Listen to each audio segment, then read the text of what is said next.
Good evening, and welcome to News of the World. It's Friday, August 21. Tonight, we drift slowly across 26 countries, from Mauritius to Japan. There's nothing you need to do, and nowhere you need to be. Settle in and let the world turn.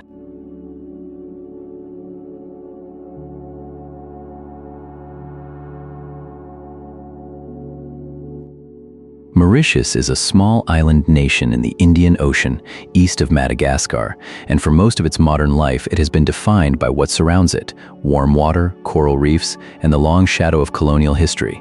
These days, that history is being rewritten in quiet, practical ways. Mauritius has gained roughly 145,000 square kilometers of extended ocean territory, an expanse of seabed believed to hold rare earth minerals. That is a vast reach for a country you could drive across in an afternoon. The expansion comes through international recognition of Mauritius's continental shelf rights, giving it authority over what lies beneath waters far from shore. At the same time, there is the matter of the Chagos Islands, a disputed archipelago long administered by Britain, home to a military presence the United States has relied on. Talks have surfaced about the U.S. potentially purchasing the islands, a prospect that sits awkwardly alongside Mauritius's long-standing claim to sovereignty over them. For a country often called Africa's second richest per capita, this is not just about minerals on a map. It is about a small nation steadily recovering territory and dignity it was separated from decades ago. The rare earths may or may not be extracted in our lifetimes. The deeper story is about a country calmly, persistently, enlarging the space it occupies in the world. If you're still with me, hold that image for a moment, a small island, and beneath the distant sea, something newly its own.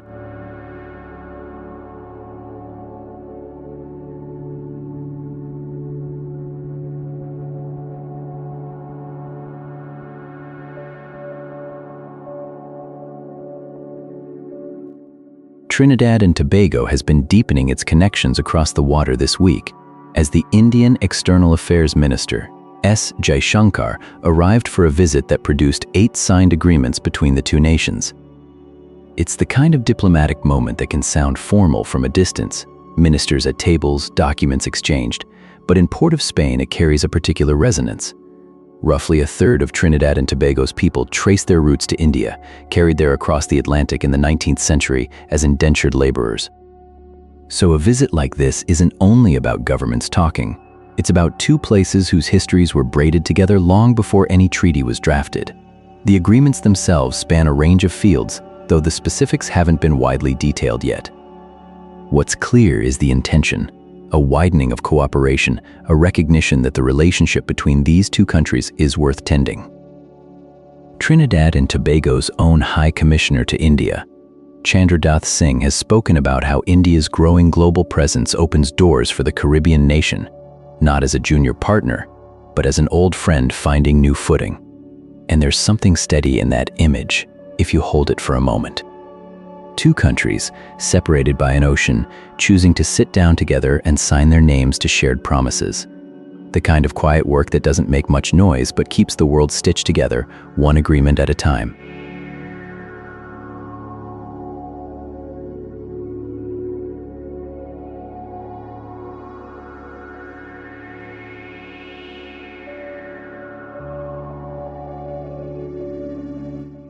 Cameroon has been waiting, and now its president has come home.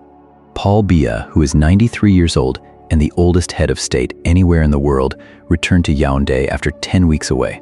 It was the longest recorded stay abroad of his long tenure, and for many Cameroonians, that absence was felt in the quiet. When a leader has held office for more than 4 decades, his presence becomes a kind of rhythm the country grows accustomed to. So when that rhythm changes, people notice. Reports from various news outlets noted that his time away raised concerns about his health, though details were never officially confirmed. What we do know is that he came home. For a country of more than 27 million people, stretching from the Atlantic coast to the Sahel, the return of a familiar figure, even one whose absence spoke louder than many official statements, settles something. Not everything, but something. There are larger questions hovering over Cameroon's future. Questions about succession, about democratic institutions, about the people held in detention for their political views. Those questions don't disappear because a plane has landed. But tonight, if you're still with me, The story is simpler than all of that. An old man came home. A country exhaled, and tomorrow will bring its own concerns, as tomorrows always do.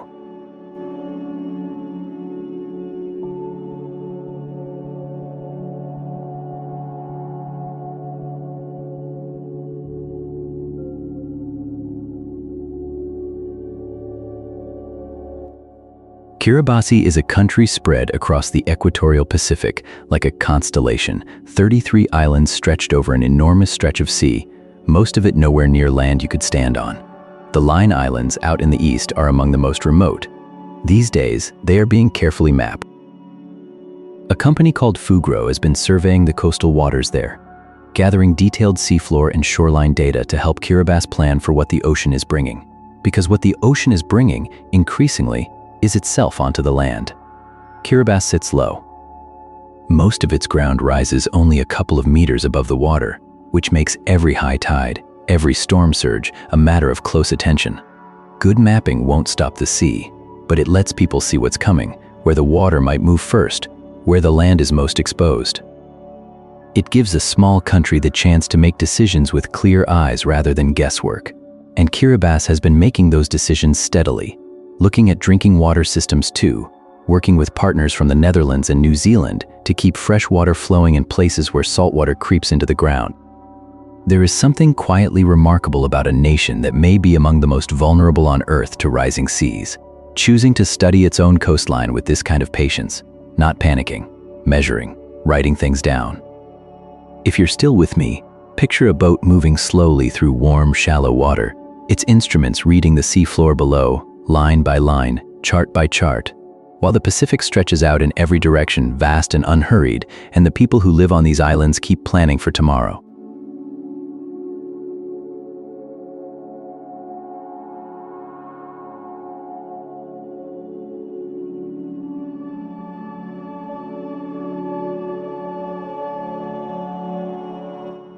Libya has been carrying a long and difficult question: how to bring its political institutions back together. And this week, there is a small but real sign of movement. A draft deal has been signed, aimed at resolving the political crisis that has kept the country divided for years. The details are still emerging, and a draft is only a draft, but the gesture itself matters in a place where gestures have been scarce. It has been roughly 15 years since the fall of Gaddafi, and in that time, Libya has known more fracture than settlement. Rival authorities in the east and west, outside powers with their own interests, and the everyday weight of instability have all shaped a landscape that resists easy repair. Against that backdrop, even a framework on paper is something to hold on to. There are other signs of life too: talks involving Middle Eastern powers and the United States, diplomatic visits to Cairo and elsewhere, and the quiet resumption of direct flights between Tripoli and N'Djamena in Chad. None of these things alone settles anything. But together they suggest a current of attention, a willingness to sit at the same table. Libya's people know the distance between a signed draft and a working government. They have lived that distance. But tonight, perhaps there's a breath of something other than waiting.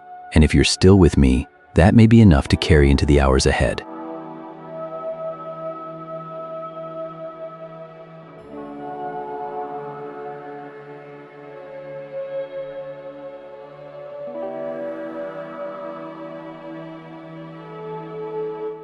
Qatar has been quietly building its air power, and this week the United States cleared the way for a significant addition. The U.S. State Department approved a possible sale of 4 KC-46A refueling aircraft to Qatar, along with related equipment and support. The deal carries an estimated value of about $4.5 billion.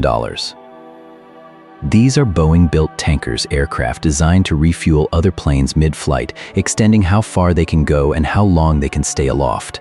For a country that sits on one of the world's largest natural gas reserves and plays a central role in regional diplomacy, the purchase fits a broader pattern. Qatar has been steadily investing in its military capabilities, balancing relationships with Washington and its neighbors in the Gulf. The approval doesn't mean the aircraft are flying yet.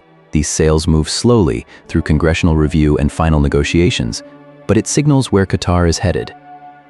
Meanwhile, life on the ground carries its own rhythm.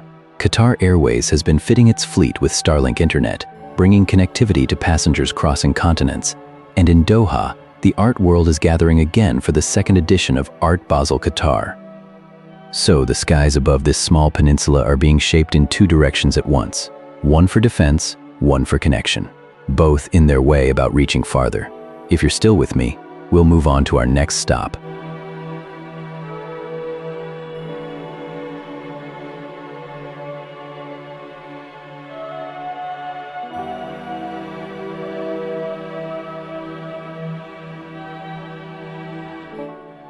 Lithuania has a quiet claim that few would dispute.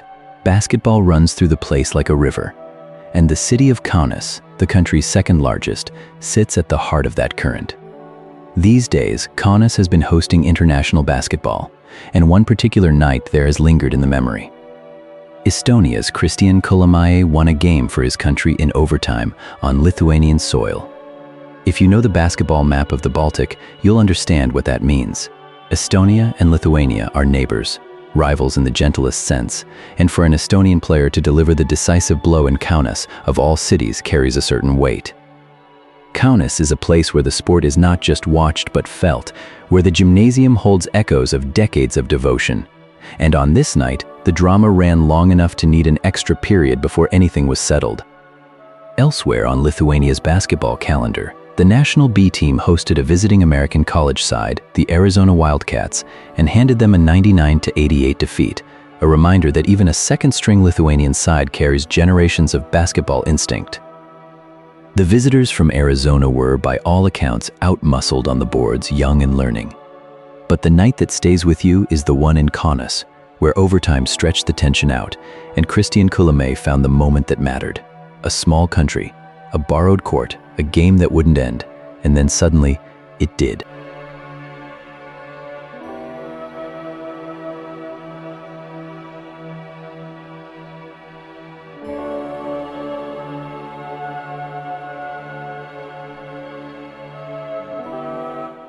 Malaysia has long sat at a crossroads, not just of geography, but of choices about who to trade with, how to grow, and where to place its bets.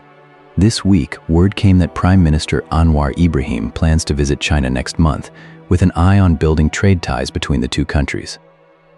The details remain thin, but the intention is clear enough. Malaysia wants to deepen its relationship with its largest trading partner, and it wants to do so deliberately, face to face. It's the kind of diplomacy that doesn't make loud headlines, but quietly shapes how millions of people live and work. And it comes at a moment when Malaysia is drawing attention from all directions. Cloud companies are setting up new regions there. AI infrastructure is taking root. Solar projects are moving forward. A tech campus in the country's ambitious mega-development, the one some call a ghost city, is finding new champions trying to bring it back to life. Beneath all of that, there are harder questions too, including investigations into irregularities at a sovereign wealth fund, a reminder that growth and accountability travel together, or should. But the thread tonight is simpler. A leader preparing to travel, a conversation about trade between neighbors who have done business for centuries, and a country that in its steady way keeps looking outward, not rushing, not retreating, just moving at its own pace. If you're still with me, we'll let that sit for a moment before we move on.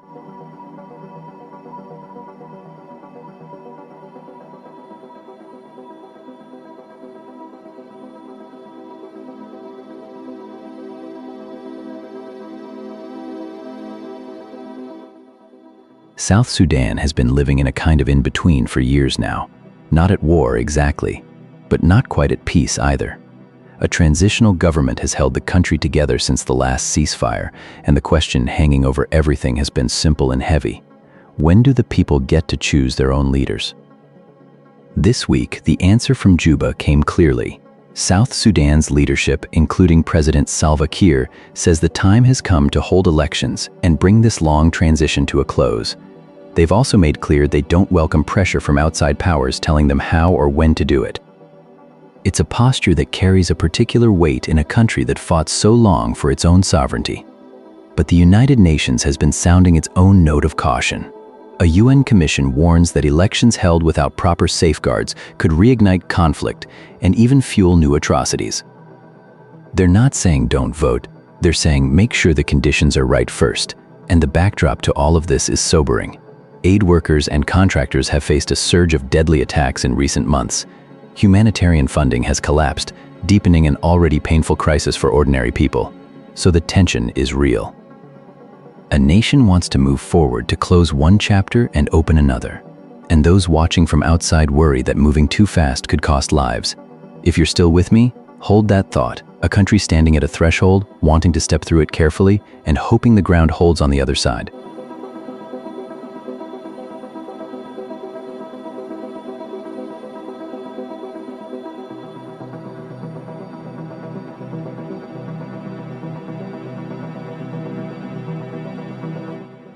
Ecuador has been quietly marking 3 years since its people did something rare. They voted to leave oil in the ground. The Yasuni referendum asked Ecuadorians whether drilling should continue in a stretch of the Amazon that scientists consider one of the most biodiverse places on the planet. The answer, by a clear margin, was no. Yasuni National Park sits deep in Ecuador's eastern rainforest, where the canopy shelters hundreds of tree species, thousands of insect species, and some of the last uncontacted indigenous peoples anywhere in the Amazon. For years, the question of whether to drill beneath it divided the country. The referendum was meant to settle it. But settling a question and answering it are different things, and these days the conversation is about what comes next, how the promise of that vote is being kept, what it means for the communities who live there, and whether the forest is truly being left in peace. Amnesty International has been watching closely, mindful that the people most tied to this land are the ones with the most at stake. There is something steady in the way Ecuador keeps returning to this, not with fanfare, but with the patience of a country that asks itself a hard question and is still living with the answer. If you're still with me, hold that image for a moment, a forest that a whole country voted to let stand.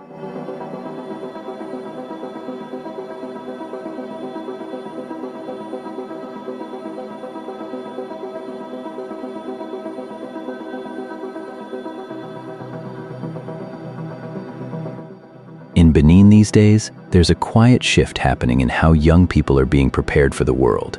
The country has been expanding its technical education programs, opening more doors for youth to learn practical trades and skills, the kind of work that doesn't always make headlines, but holds communities together. If you've traveled through West Africa, you'll know that Benin has long carried a deep respect for craft, for the things made by hand and learned through patience.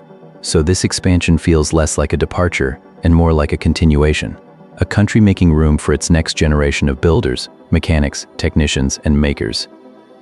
The details are still taking shape, but the direction is clear. More young people getting access to training that connects them directly to livelihoods, to the economy, to a sense of purpose. It's the sort of story that doesn't shout. It unfolds in classrooms and workshops, in the steady accumulation of competence. And for a country where more than half the population is under 25, that matters enormously. Every young person who learns a trade is someone who can stay, who can contribute, who can look around their town and see a place for themselves in it. So tonight, from Benin, that's what we're carrying, the sound of a country investing quietly in its own future, one trained pair of hands at a time. If you're still with me, we'll let that settle and move along.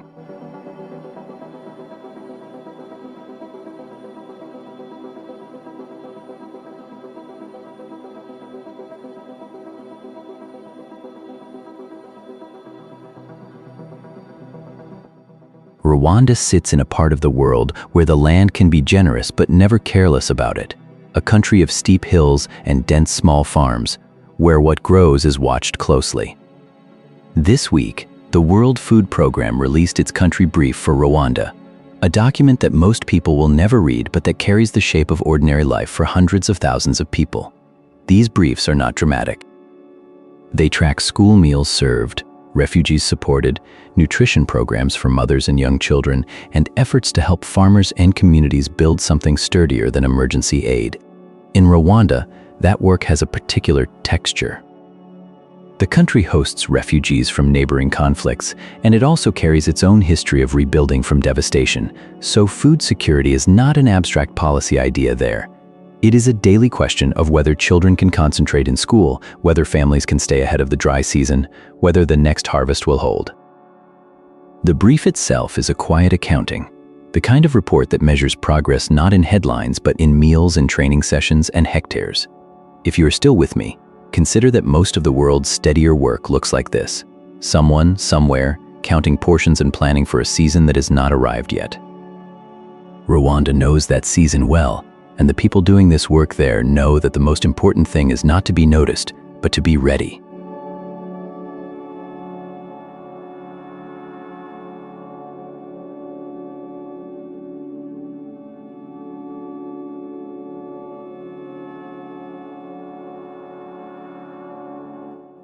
Ivory Coast grows more cocoa than anywhere else on Earth, and these days, that simple fact carries a new kind of weight. The European Union is bringing in rules meant to ensure that the cocoa arriving on its shores comes from land that was not recently forested, from supply chains that can be traced back to the farm. It is a quiet, enormous change for a country whose economy has been built on this crop for generations. The government in Abidjan has been saying it is ready, that systems are in place, that farmers and cooperatives have been registered, that the groundwork has been laid. But along the export side, there is unease. Some companies handling the trade have warned that the transition may not be so smooth, that paperwork and verification could slow things down, that the rhythm of shipments might falter before it steadies. There is no crisis here, not yet. Just the tension between a country insisting it has prepared and the traders who handle the beans watching the calendar. What makes it worth carrying into the night is the scale behind it. Millions of livelihoods in Ivory Coast are tied to cocoa, and the choices made in Brussels reach all the way back to small farms under wide skies. For now, the country says it stands ready. The season ahead will show how ready everyone truly is.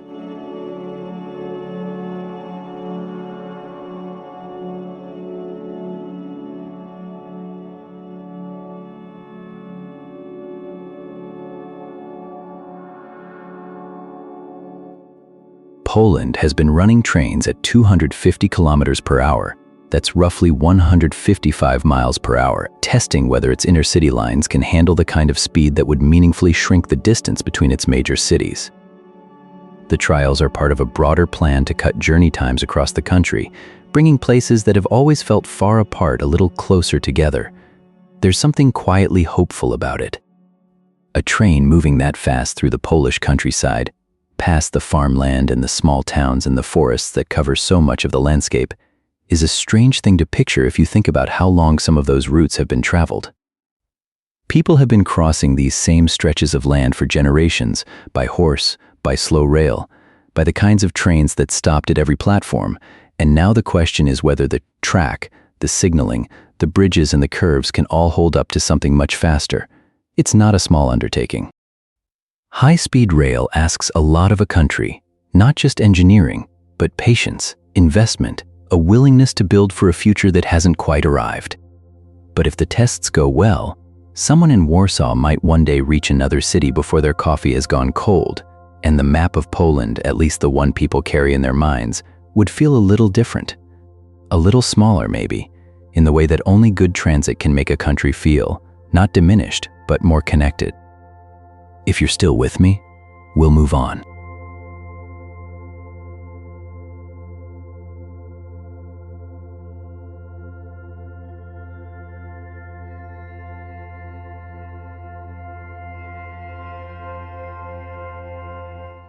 El Salvador holds ruins that most of the world will never visit, and one of them has just been honored again.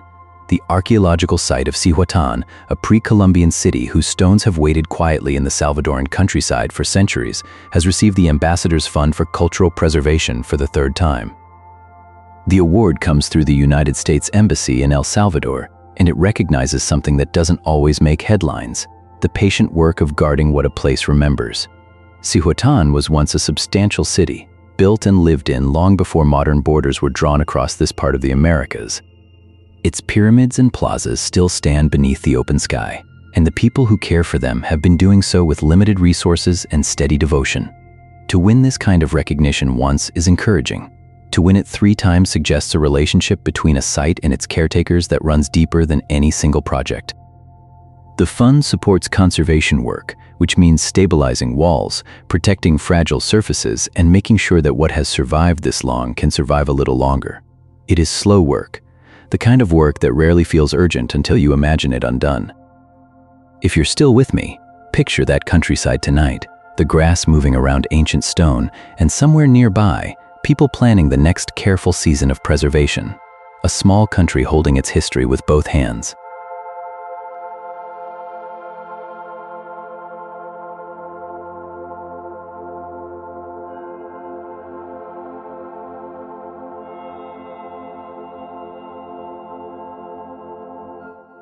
Brazil has begun building a new kind of infrastructure, not bridges or dams this time, but machines that think. The country is launching a push into artificial intelligence supercomputing, and it has made a choice that reflects the world it lives in. Rather than picking a single partner, Brazil is splitting the work between firms from China and the United States. It's a quiet act of balance. In a moment when the two great technological powers often demand that countries choose a side, Brazil is keeping both at the table. There isn't much detail yet about which firms or how much. The plans are still taking shape, but the shape itself tells you something. Brazil is a country that has long understood the weight of its own resources, its own scale. Now it seems to be asking what it would mean to build computing power the same way it has built other things, deliberately, with an eye on sovereignty, and without handing the keys to anyone entirely. If you're still with me, you might picture it the way a lot of great Brazilian projects begin, not with a single dramatic announcement, but with a steady hand and a long view. The supercomputers will hum somewhere, processing weather models, medical research, agricultural data, the kind of work a country this size always has in abundance. And somewhere between the Chinese engineers and the American ones, Brazil will be learning quietly how to do this on its own terms. A breath of a story, really. The kind that unfolds slowly.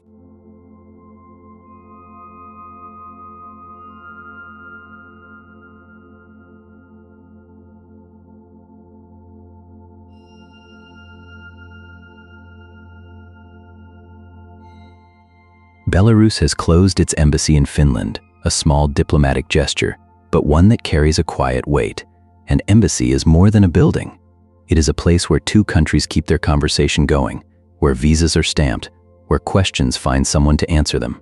When one closes, something between two places goes silent. Finland has been drawing closer to its neighbors in the West these past years, recalculating its security, joining NATO, watching the border with care. Belarus, for its part, has grown more isolated from Europe, its government leaning ever more toward Moscow. So the closing of this embassy is not a sudden rupture. It is more like a door that has been drifting shut for a long time, finally latching.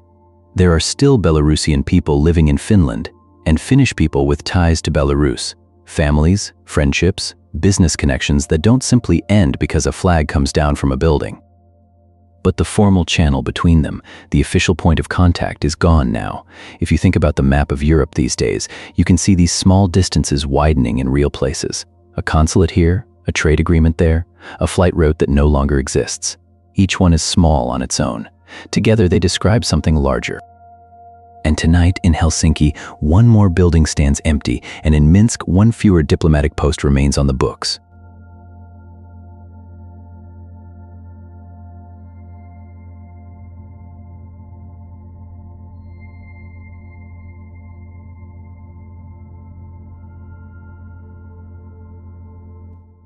Somalia has spent decades at the center of one of the world's largest humanitarian operations.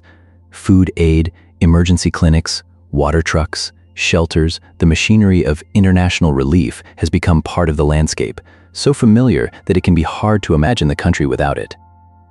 But these days, there's a conversation happening in Mogadishu about what it would mean to step back from that dependence, to build something that doesn't collapse every time the funding cycles turn. The details of Somalia's plan are still taking shape. What's clear is the ambition behind it. A country that has lived through cycle after cycle of crisis wants to imagine a future where survival doesn't hinge on appeals made in distant capitals. It's a complicated thing to want, because the needs are still very real. Hunger is pressing again. Resources at the UN's food agency are stretched thinner than they've been in years. And off the coast, old troubles are stirring. Ships boarded, tankers diverted, the pirate menace returning as regional chaos pulls attention and enforcement away from the waters near Somalia. So the plan to rethink humanitarianism isn't arriving in a quiet moment. It's arriving in the middle of everything. And maybe that's the point. A country doesn't wait for calm to start imagining a different relationship with the world. If you're still with me, consider this. The hardest part of receiving help for a long time is remembering that you were never only someone who needed it. Somalia is remembering.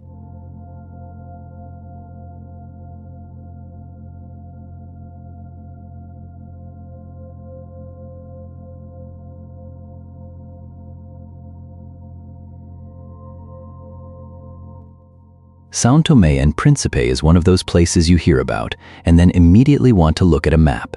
Two islands sitting in the Gulf of Guinea off the western coast of Central Africa, wrapped in rainforest and quiet. Not many people live there, under 250,000, and not many travelers find their way down. Which, depending on how you see it, is either the whole appeal or the whole problem. These days, the country has been turning up in travel conversations as one of those under-the-radar destinations that won't stay under the radar for long. Volcanic peaks, cocoa plantations, empty beaches, the kind of place that rewards patience. And now there's something else drawing attention. São Tomé and Príncipe offers citizenship for an investment of $90,000, which has placed it on lists alongside better-known programs in the Caribbean and elsewhere. For a small island nation looking to build revenue and connections, that kind of offer makes a certain kind of sense. It's a bet that people who value what the islands have, stillness, green hills, ocean light, might also want to belong to it in a formal way. Whether that bet pays off and what it means for a place this small and this particular is something only time will tell. But for tonight, picture those two islands out there in the dark water, going about their business. The cocoa trees still growing, the forests still standing, quiet and open in their own way.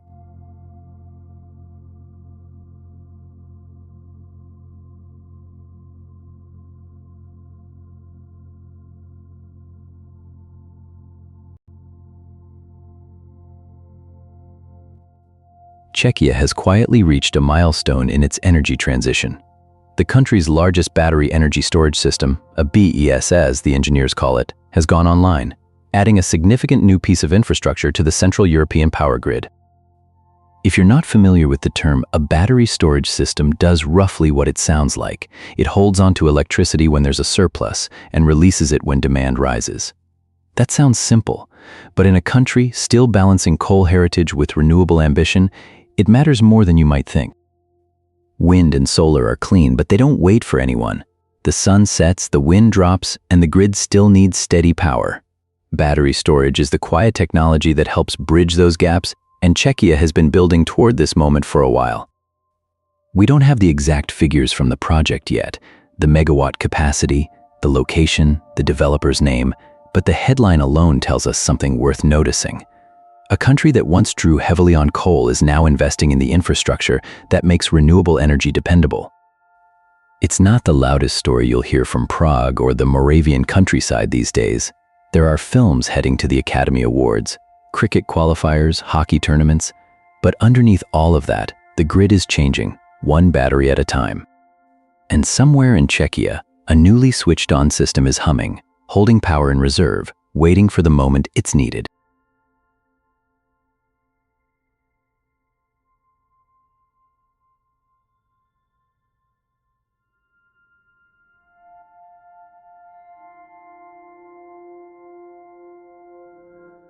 Dominica is getting ready to sing again.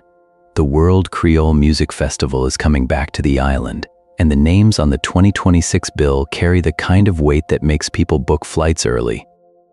Ne-Yo, Michel Montano, and Maxi Priest are all set to perform, three artists who, between them, hold R&B, soca, and reggae, which is to say they hold most of the Caribbean's pulse in their hands. If you've never been to Dominica, it's worth knowing it's a place that takes its culture seriously. Not as a performance for visitors, but as something that belongs to the people who live there, woven through independence celebrations, through the mountains and rainforests that give the island its nickname, through the Creole language itself, which still carries the memory of everything this region has survived and built. The festival fits into that. It's a gathering where French Caribbean zouk, Haitian compa, Dominican cadence, and soca from Trinidad and beyond all share a stage. And somehow it works, not because they're the same, but because they're kin. This time around, the Discover Dominica Authority has been carrying the word to neighboring islands, including St. Kitts and Nevis, making sure the whole region knows the doors are open. And so, as the months edge toward festival season, Dominica is quietly doing what it does best, preparing to welcome the world without losing sight of who's already home.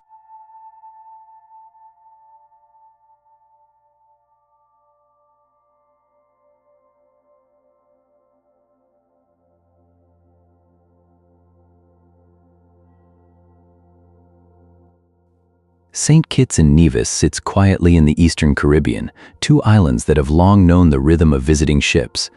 These days, the cruise industry is thinking ahead, well ahead to the winter of 2027 and 2028, and one of the world's largest cruise lines, MSC, has been revising its deployment plans for that season.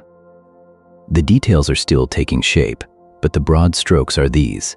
MSC has decided to keep one of its newest and largest ships, the MSC World Europa, in European waters through that winter, rather than sending her back to the Middle East as previously planned. It's the kind of decision made in boardrooms in Geneva or Miami, but it touches dozens of ports and hundreds of itineraries across the world. For small Caribbean nations like St. Kitts and Nevis, where tourism threads through nearly everything, the taxis waiting at Port Zante, the craft vendors, the small restaurants a short walk from the pier, the comings and goings of cruise ships are never abstract. A revised schedule can mean the difference between a busy Tuesday and a quiet one. Whether these particular changes will reach as far as Basseterres Harbor isn't yet clear, but it's a reminder, if you're still with me, of how connected these islands are to decisions made oceans away, and how patiently they wait to see which ships will come.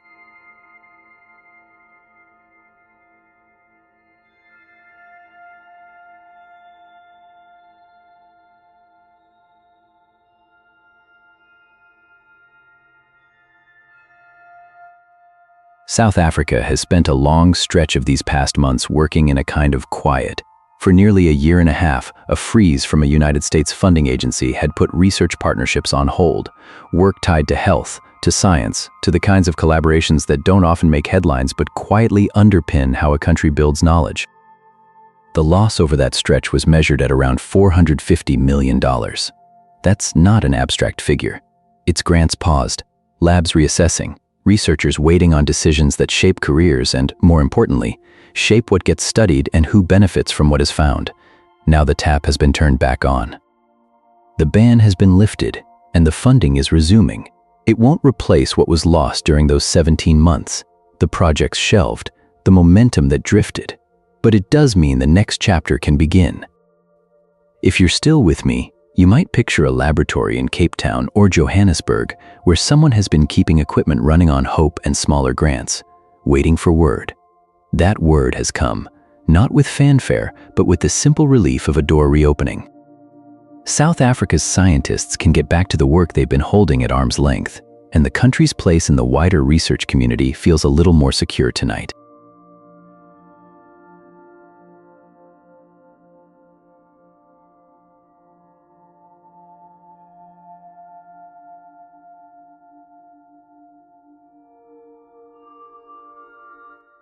Sri Lanka is moving quickly towards something that would have sounded like science fiction not long ago, passenger-carrying aircraft with no pilot on board. The country has signed on to a fast-track program with EHang, a Chinese company that builds autonomous aerial vehicles, making Sri Lanka the first nation to buy into China's newly packaged pilotless air taxi certification as an export product. The details are still taking shape, but the ambition is clear. Small, electric, vertical lift aircraft carrying people above the traffic and terrain below. If you know Sri Lanka's geography, the crowded corridors around Colombo, the winding roads into the hill country, the rivers and lagoons that make ground travel slow, you can see why the idea holds appeal there. A short hop by air could turn an hours-long journey into minutes. Of course, the distance between a fast-track program and a working fleet is considerable. Certification, regulation, public trust, infrastructure, all of it has to be built before anyone steps aboard. But Sri Lanka has chosen to be early, to be the place where this particular technology gets its first real-world test as a commercial service. There's something quietly bold about that. A country often remembered by outsiders for tea and coastline and ancient temples is looking upward, imagining a sky where small, quiet machines carry people from place to place. Whether that sky fills quickly or slowly, the intention itself is worth noticing. a small island nation choosing to be first at something most of the world has only begun to imagine.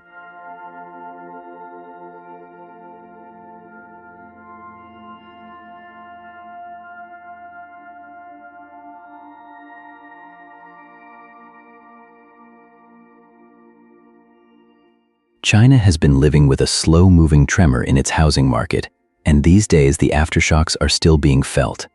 The name you hear most often is Evergrande, the property giant that once seemed to embody the country's extraordinary building boom, and whose collapse sent cracks through an economy deeply tied to real estate.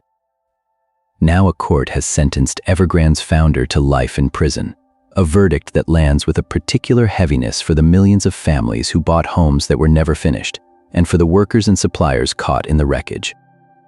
What began with one company has spread into something broader: spiraling prices, stalled projects, and a wider crisis of confidence in a sector that for years drove China's growth. If you're still with me, it's worth pausing on what this means in human terms.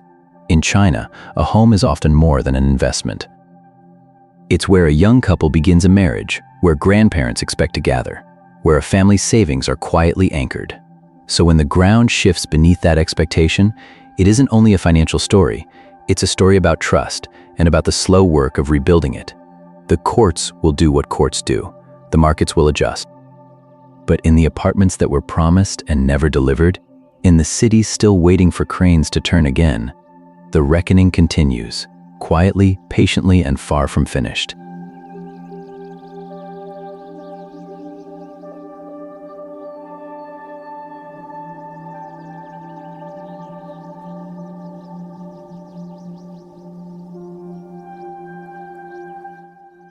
Japan has spent a long time in a strange place, prices that barely moved year after year, while the rest of the world surged and settled around it.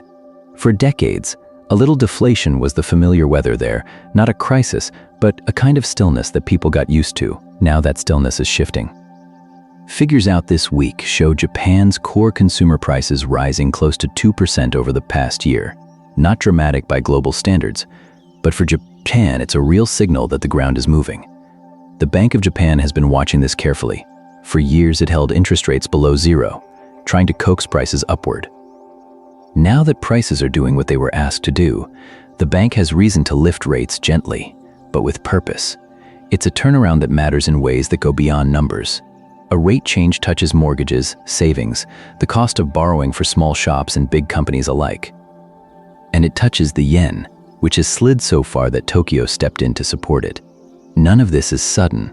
It's more like a tide turning slow, almost imperceptible, but you can feel it if you stand still long enough. For a country that got used to prices going nowhere, the idea that things might cost a little more tomorrow than they do today is its own kind of change. Not loud, not frightening, just present. And maybe after so many quiet years, that's enough to notice.